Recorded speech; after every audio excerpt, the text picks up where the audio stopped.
Something about him touched hearts all over the world. People who didn't know where India was, didn't know what the issues were. There was something about him that touched their lives. He was a man of many faces. He had this tremendously packaged sense of humour and very mischievous and could be very, it sounds awfully disrespectful to say naughty or wicked. Leader of 1/5 the world's people. He had an extraordinary capacity to talk to this massive crowd on a one-to-one basis. I think everybody sitting there thought that Gandhiji was talking to him. Playful father and friend. In some of the caricatures, they made him look like a monkey. And grandfather used to laugh at that and sometimes joke and says, "Here's your monkey. I'm coming in now." Inspiration to future generations. The Mahatma Gandhi feel non-violence is difficult to carry unless you have some full conviction. Rebel for a just cause. He says, yes, we will go to prison. We will take a vow to God that we will go to prison and we will stay there until this law is withdrawn. And willing martyr for his country. And he even said to one of his associates that I shall die at the hands of an assassin. And when I do, please remember that if I accept that bullet courageously with the name of God on my lips, only then believe that I was a true Mahatma.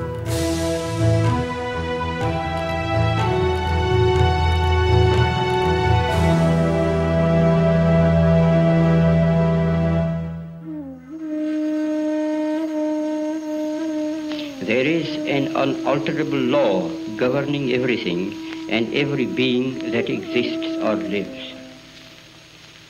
I may not deny the law or the lawgiver because I know so little about it or him. God, to be God, must rule the heart and transform it. It is proved in the transformed conduct and character of those who have felt the real presence of God within. Born into an ancient and mystical land, Mohandas K. Gandhi saw his life as a search for ultimate truths, constantly evolving, seeking alternate ways of thinking and living. He called his autobiography the story of my experiments with truth. His long journey of self-transformation began in 1869 from this middle-class house in the Indian port city of Porbandar. From his earliest days, Gandhi was stirred by a role model of extraordinary discipline and devotion. Deeply religious, his mother was given to frequent and extended episodes of fasting. Once, in the rainy season, she vowed not to eat until the sun shone. Poor Gandhi and the other members of the family would constantly be looking out of the window because they wanted their mother to eat because she was starving. And she said, "Don't worry about me, I'm perfectly fine. If God doesn't want me to eat today, I shan't eat." Gandhi revered his mother for her saintliness, but was not yet ready to follow her example. The youngest of 4 children, he indulged in childish pastimes, stealing change to buy cigarettes. Fearful of his stern father, a prominent local politician, he nervously confessed to the petty theft. Instead of punishing his son, he embraced him for having the courage to say the truth and to confess. And both of them cried. And grandfather writes in his biography that it was like washing away the impurities, the tears that both of them shed. But when you have this kind of discipline through love, it builds the humanity within you. And I think that's what happened with Gandhi.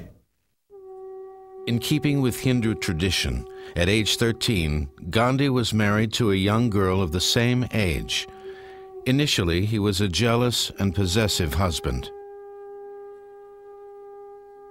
At age 16, he faced his first great conflict between duty and desire. One night, while nursing his sick father, he slipped upstairs to share his wife's bed. At this moment, his father died. The servant comes to him and says, "Your father is gone." Gandhi says his first impulse was, "My God, what have I done?" For all of his life, he says, he refers back to that incident when he deserted his father, when he did not fulfill his duty, his responsibility to his parent. And that became the basis of much of his sense of duty and responsibility, that he must be the son of all society. He must be the diligent and dutiful person serving humankind. At age 17, Gandhi left his wife and family behind to attend law school in London. Immensely shy and naive, he found the bustle of the big city thoroughly intimidating. He's unaware of things like elevators, so he walks into what he thinks is a room in the hotel, and suddenly the room is moving, and he's frightened to the thought he's going up. Here he's on an elevator. The door is open, and he can't conceive of it. For a time, his highest ambition was to become an English gentleman. He sported a top hat and silver-tipped cane, took lessons in dancing, violin, and French. But no superficial skill could hide his inexperience and insecurity. Even after obtaining a law degree, he doubted his ability to practice, later writing, "There was no end to my helplessness and fear." He goes to India, takes up his first case, and finds that when in the court of law, he simply is not able to open his mouth before the judge. He froze. And he was deeply distressed by it. Humiliated, he began searching for an escape. Salvation came in the form of a job offer from South Africa. As he said, "It was in that God-forsaken country that I found my God." Just days after arriving in his new country, Gandhi experienced an epiphany. Unaware of discrimination against Indians in British-run South Africa, he innocently booked first-class passage on a train to Pretoria. A white passenger spots him, complains to the conductor, and insists that he be placed in a third-class compartment, even though he has the first-class ticket. Gandhi resists. At the first major stop, Pietermaritzburg, he's thrown off the train, and I mean thrown brutally off the train by the conductor. That humiliation was really what sparked off his desire for change, and he spent the whole night sitting on the platform, wondering how to get justice. Gandhi later described that long, shivering winter night as the most creative experience of his life. He considered returning to India and rejected it as an act of cowardice. He considered accepting the discrimination, but everything in him rebelled against submitting. He considered physically attacking his oppressors and gave that up as impractical. There was only one choice left: to stay and resist. The very next day, he boarded another train. The next week, he organized a meeting of Indian immigrants. In his 24th year, Gandhi's concerns had grown beyond himself to encompass a greater cause. This made him feel that he had a destiny, that he had to stay, he had to fight for the rights of his people, and eventually for the rights of all black people. Now that, I think, was really the beginning of the Mahatma, where Mohandas Gandhi really begins to emerge as a Mahatma, a great soul.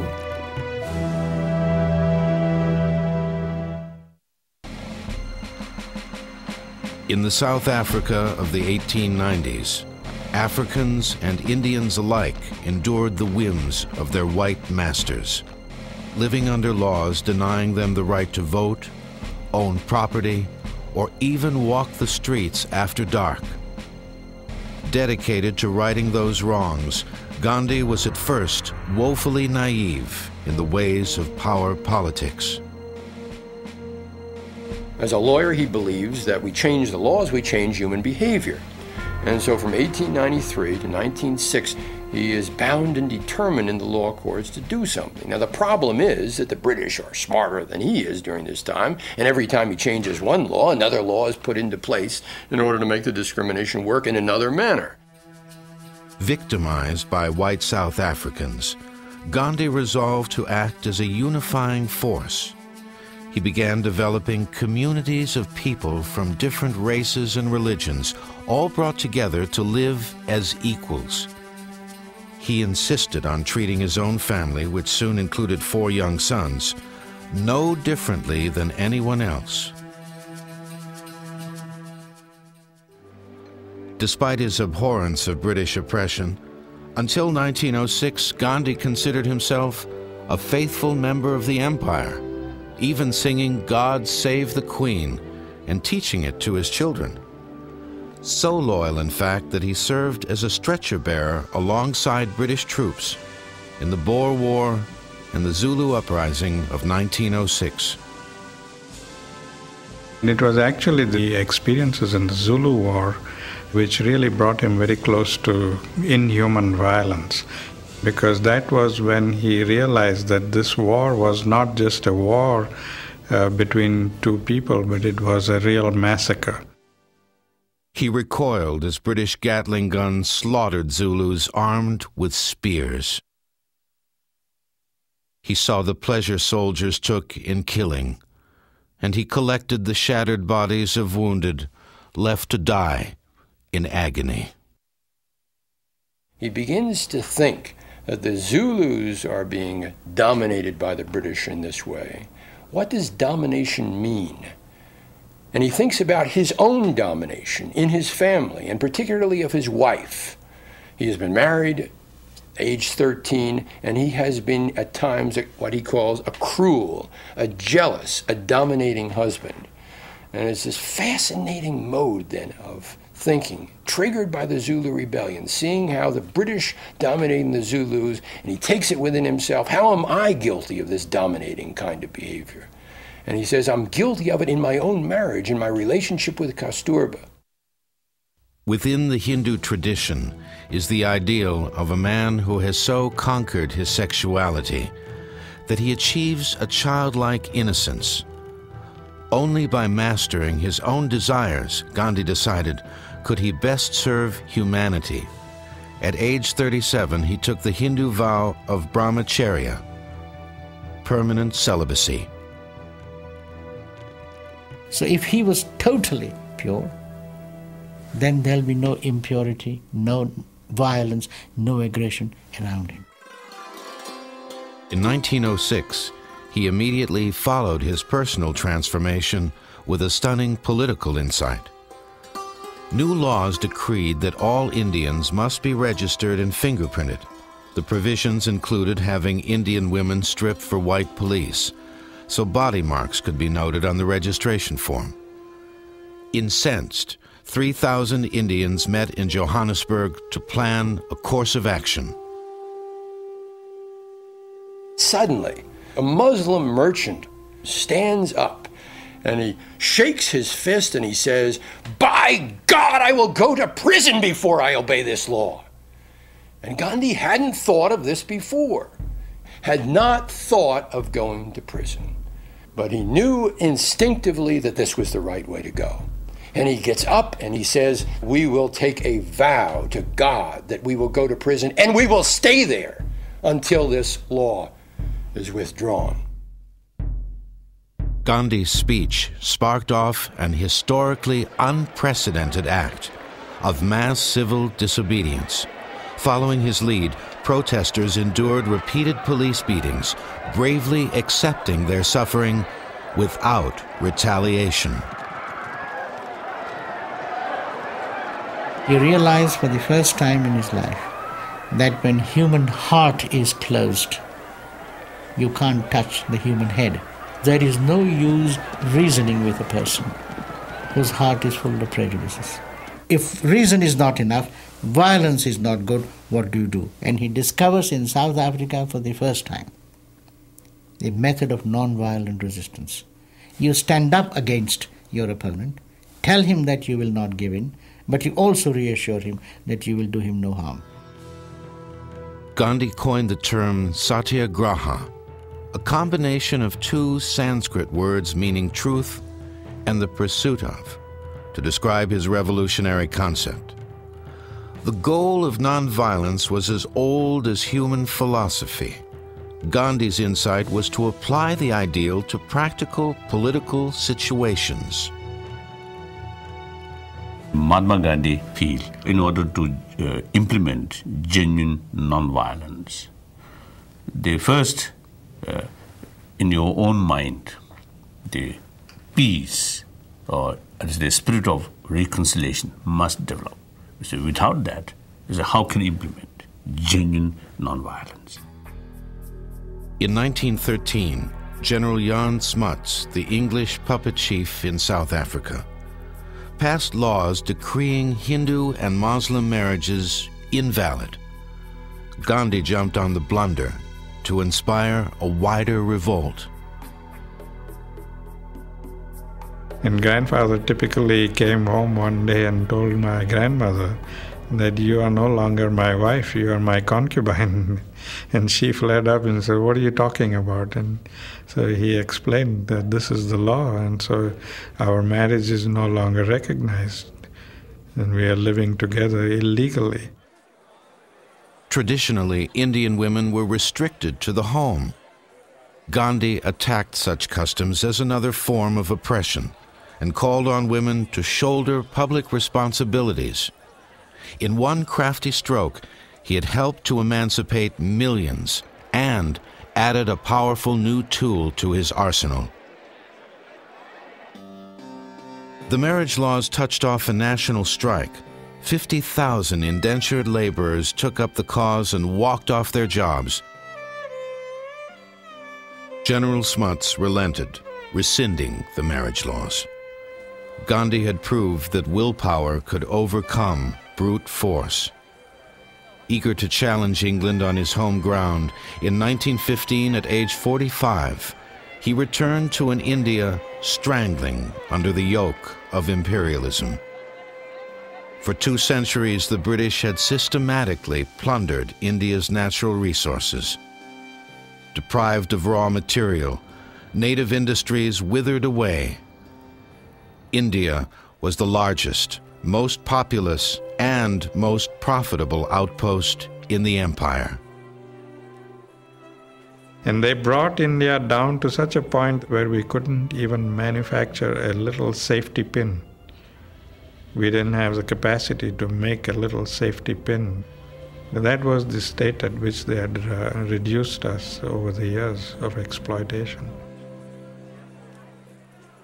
By 1915, 300 million Indians bowed before just 100,000 English invaders.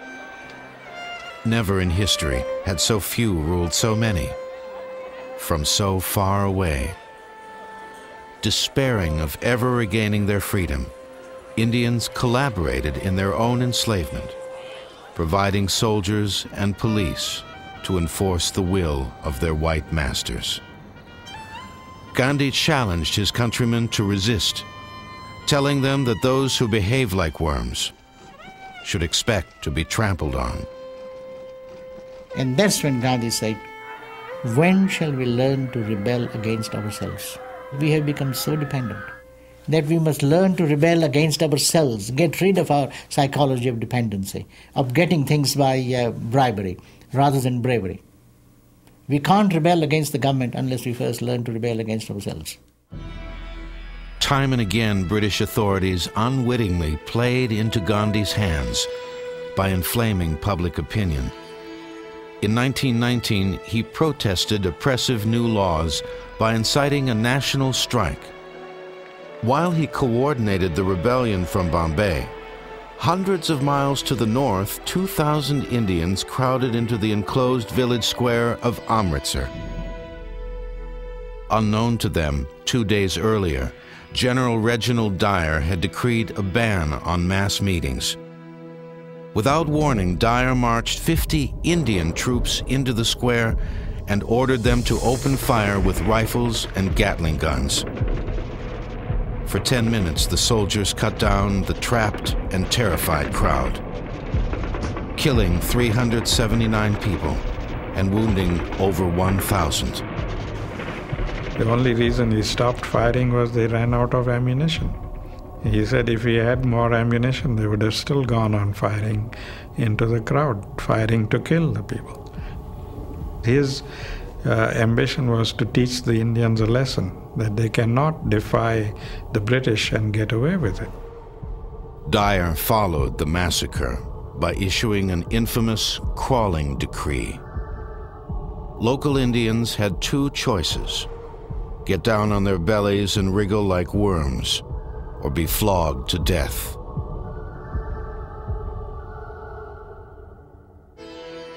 Enraged Indians screamed for vengeance. With a population advantage of 4,000 to 1, they could have executed the white foreigners in a matter of days.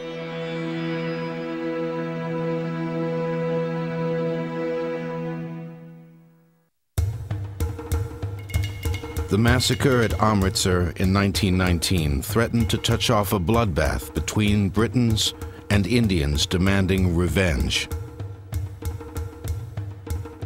Gandhi stepped in and he said, no, we cannot be to the British what General Dyer has been to us. We have to show them that we can rise beyond that kind of hate. He never allowed anybody to consider the British to be enemies. He said they are not our enemies. They are our friends, and they need to be liberated as much as we need to be liberated.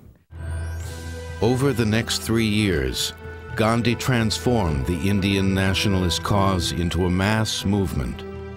He built upon the outrage generated by Amritsar to unify Hindu and Muslim, laborer and merchant, and he won the enduring affection of ordinary Indians by becoming one of them, embracing the same simple clothes, scant food, and meager comforts as the poorest of the poor.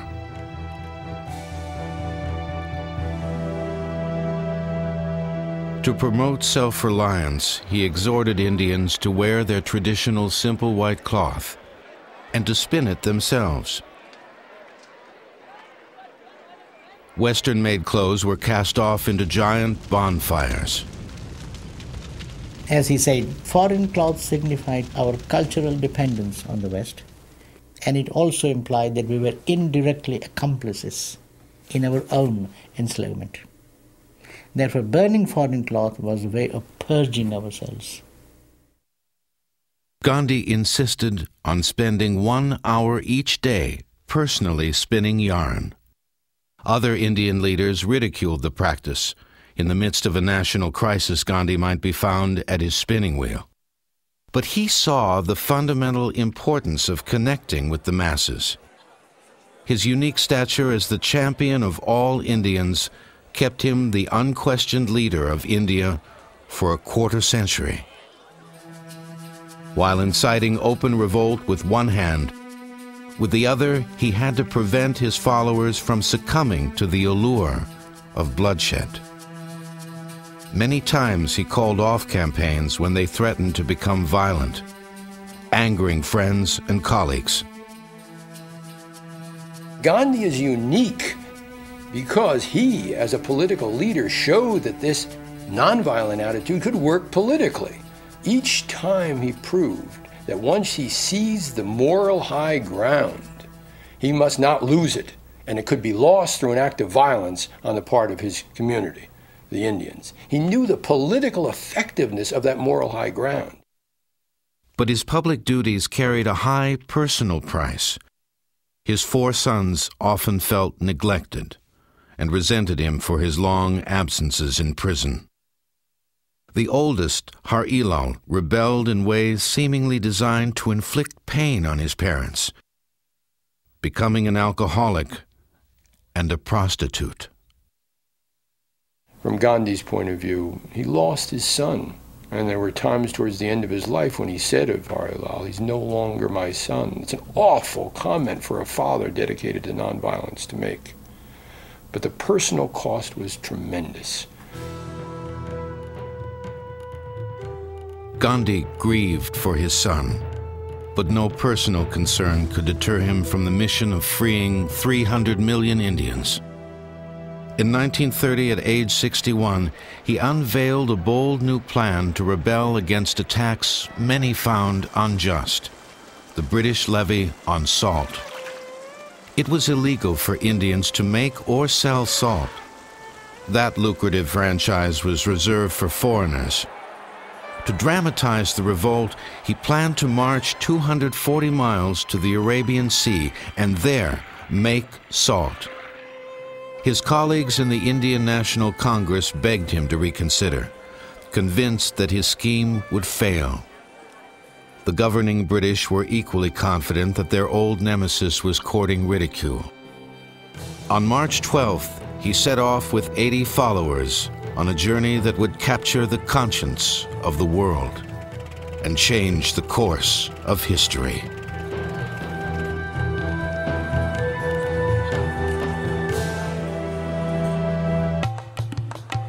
Gandhi's 1930 Salt March covered just 10 miles a day, allowing interest to build and giving foreign reporters time to come to India and cover the spectacle firsthand.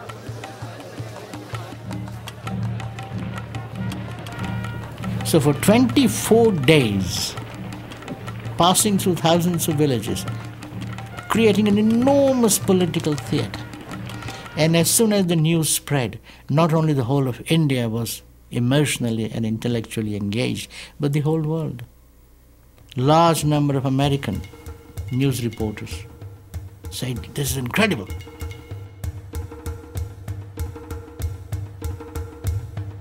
By the time he gets to the seashore on April 6th, there are hundreds of thousands of Indians with him. And when he reaches down and picks up that handful of salt and says, "With this salt, I resist the might of the British Empire. Join me in this struggle of right against might."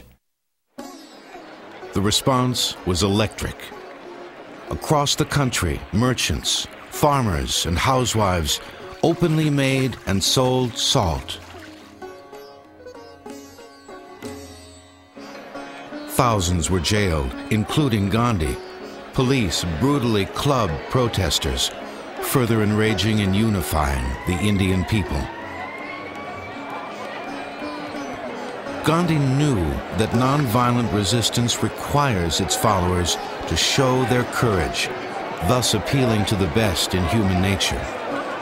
He had taught Indians to rebel against their oppressors and against themselves.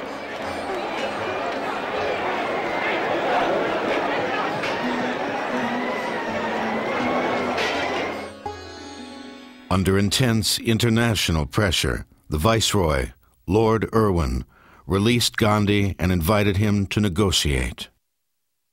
Gandhi went directly from prison to the Viceroy's palace, an honored guest of sorts.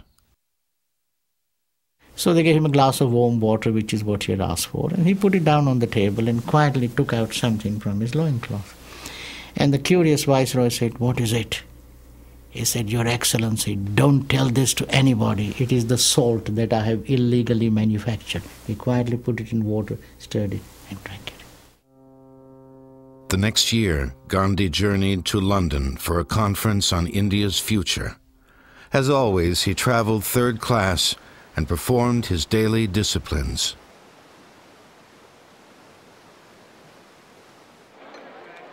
In London, he created a public relations bonanza, staying with the poor in the East End, winning affection wherever he went. Children followed him, shouting, "Gandhi, where's your trousers?" You are going to tell the other children that I love you all as my own children. That's all I want to say.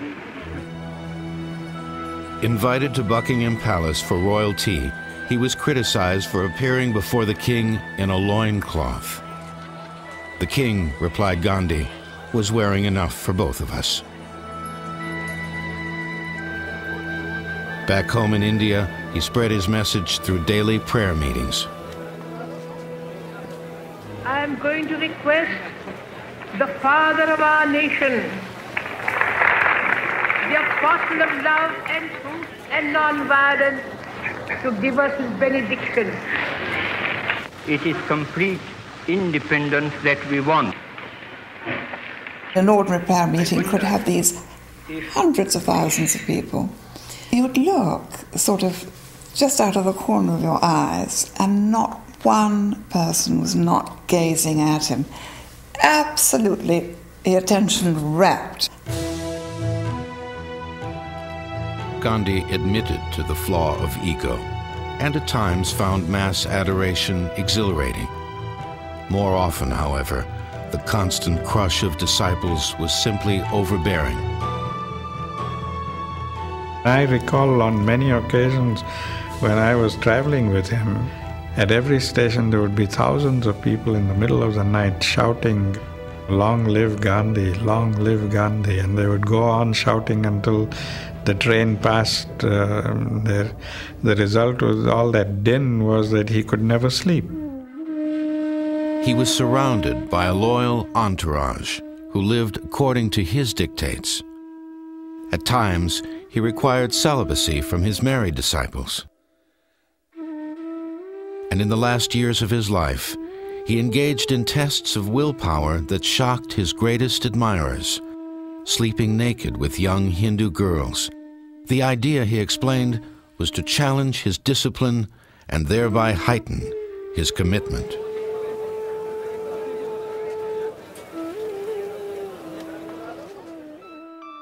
For Indians, he was a near deity. For Imperial Britain, the enemy. In August 1942, he demanded immediate independence, declaring, "Here is a mantra, a short one that I give you. It is, do or die. We shall either free India or die in the attempt."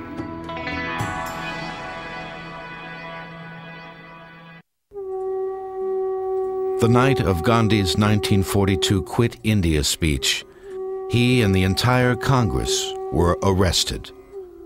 At 73 and in failing health, for the next 2 years, he would lead the rebellion from prison. In 1944, his wife, Kasturba, his life companion of 62 years, died in his arms. Gandhi was devastated.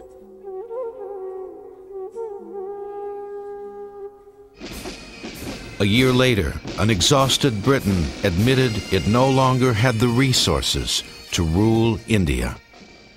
But the prospect of independence brought old divisions to the fore.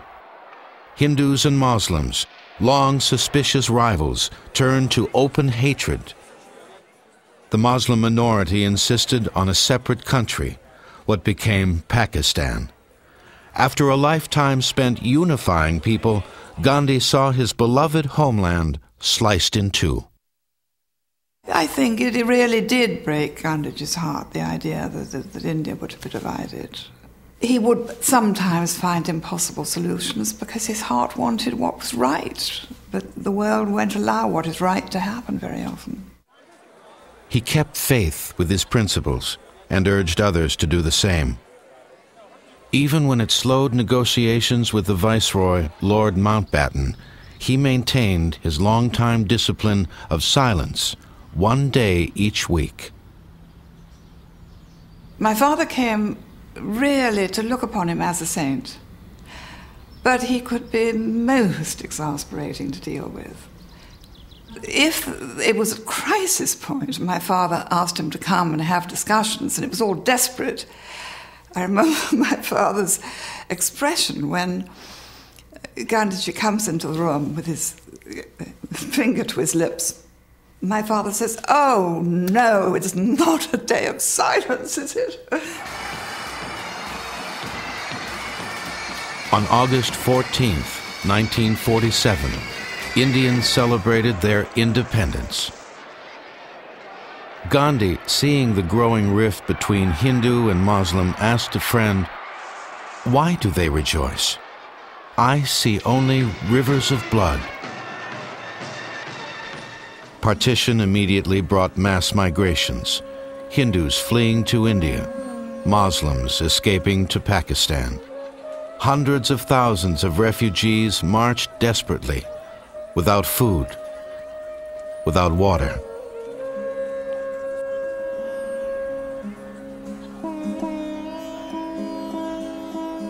Devastated by privation, torn by ancient animosities, two great religions erupted into mutual massacre. Both sides were acting as much out of fear as of anger. And I remember standing on the platform as it pulled into station. And there was nobody stirring on the train, but there was blood oozing from the doors. And when they opened the doors, it looked like a butcher shop, except the meat had pieces of clothing on them. Eventually, 500,000 people would perish. Gandhi's horror at the carnage was heightened by searing guilt. He personally had failed to convert his people to non-violence. The last time I talked with him, I found him really depressed. And he said, I can't see anything around me. There's darkness everywhere. And men are behaving like beasts. Then he said, no, worse than beasts, because beasts don't kill their own. And he said, I'm going to go on a hunger strike until this stops, until Hindus and Muslims become brothers again. There was so much anger among the refugees that there were large demonstrations saying, to hell with Gandhi, let Gandhi die, let Gandhi die, to hell with him. The second day, there was a very timid counter-demonstration.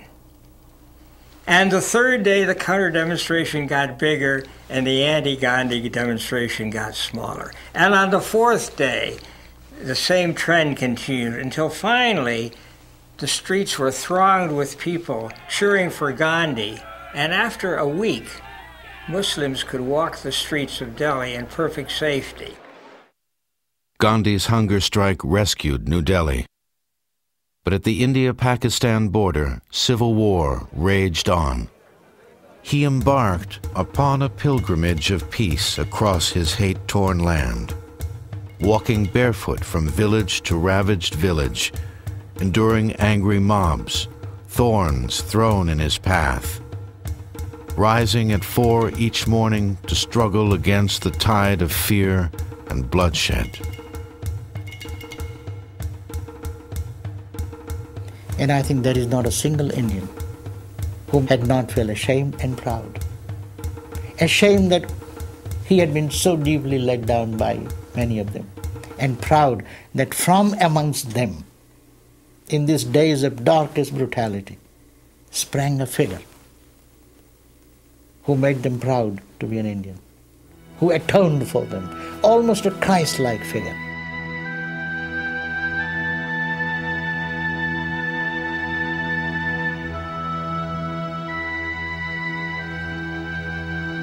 And that's when Gandhi said, there is nothing but violence around me. My entire life is being defeated, and my death must achieve what my life failed to achieve. And he deliberately went about unprotected into most trying situations. And he even said to one of his associates that I shall die at the hands of an assassin. And when I do, please remember that if I accept that bullet courageously with the name of God on my lips, only then believe that I was a true Mahatma.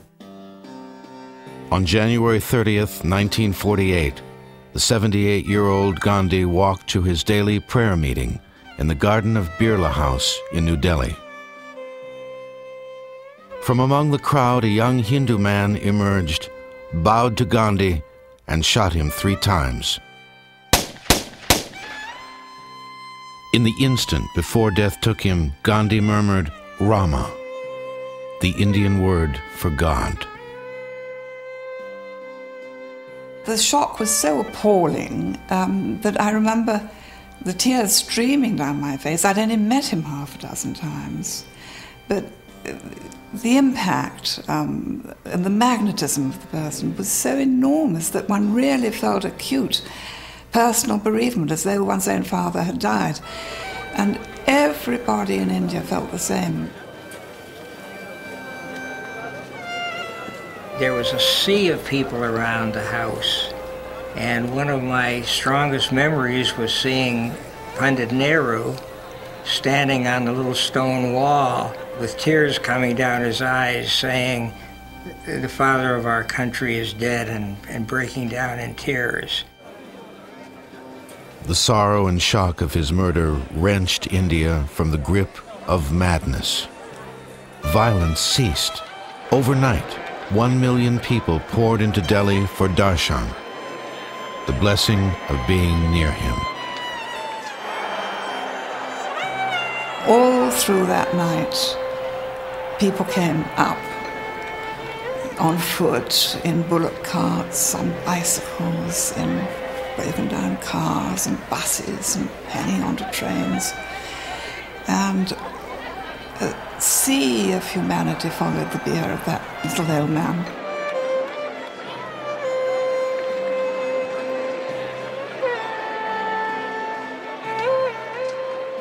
And all this mass of people, a sea of people, arrives at the cremation ground.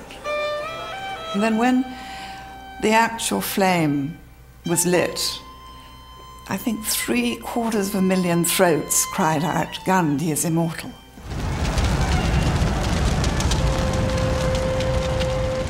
The greatest legacy of the man is the kind of life he lived.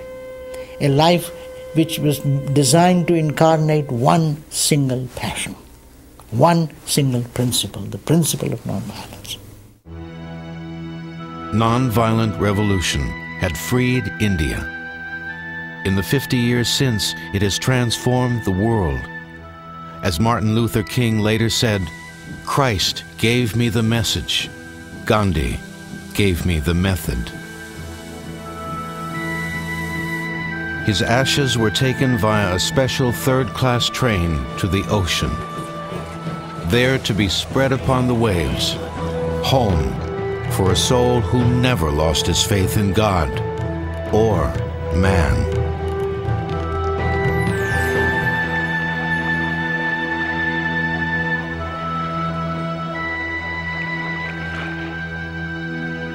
In the midst of death, life persists.